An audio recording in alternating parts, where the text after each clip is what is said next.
দেশের বিভিন্ন এলাকায় জমে উঠেছে কোরবানির পশুর হাট। ক্রেতা বিক্রেতার সরব উপস্থিতিতে চলছে বেচাকেনা। এবার ছোট গরুর চাহিদাই বেশি। হাটগুলোতে রয়েছে পর্যাপ্ত নিরাপত্তা ব্যবস্থাও। পশুর স্বাস্থ্যসেবা দিচ্ছে পানি সম্পদ বিভাগের মেডিকেল টিম। প্রতিনিধিদের তথ্য চিত্রে সমর ইসলামের রিপোর্ট। জেলার সবচেয়ে বড় নীলফামারী, ঢেলাপীর, ভবানীগঞ্জ, রামগঞ্জ, বসুনিয়া, মিরগঞ্জ সহ ছোট বড় হাটগুলো পুরোদমে জমে উঠেছে। ক্রেতা বিক্রেতার দাম দর হাঁকডাকের মধ্যে চলছে কোরবানির পশু বেচাকেনা। দাম বেশিও না কমও না, মানে মিডিয়ামের মধ্যে আর কি দাম আছে। ক্রেতা বিক্রেতা বহু। গত বছরের তুলনায় এবছর মোটামুটি দাম কমই আছে।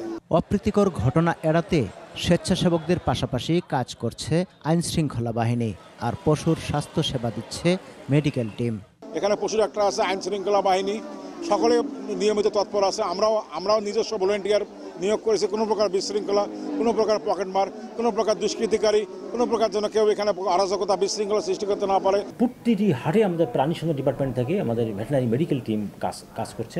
সেই সাথে ব্যাংকের লোকেরাও দেখছি সেখানে নকল টাকা বা জাল টাকা যেন দিয়ে যেন খামারি প্রতারিত না হয়, খামারি যেন ক্ষতিগ্রস্ত না হয়, তারা ওখানে বুথ বসিয়ে তারা টাকা পরীক্ষা করছে। দিনাজপুরে এবার কোরবানির চাহিদার চেয়ে প্রায় 1.5 লাখ গবাদি পশু উদ্বৃত্ত।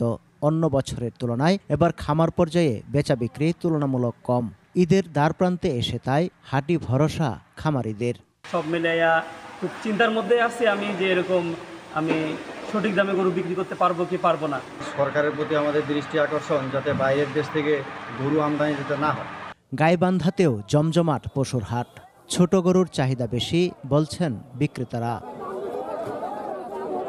জেলায় এবার ছাগল, ভেড়ার সাথে দুম্বাও পালন করেছেন কোনো কোনো খামারি। পাবনায় আলোড়ন তুলেছে মালিগাছার 33 মণ ওজনের ষাঁড় রাজাবাবু। সমর ইসলাম, 21 টেলিভিশন।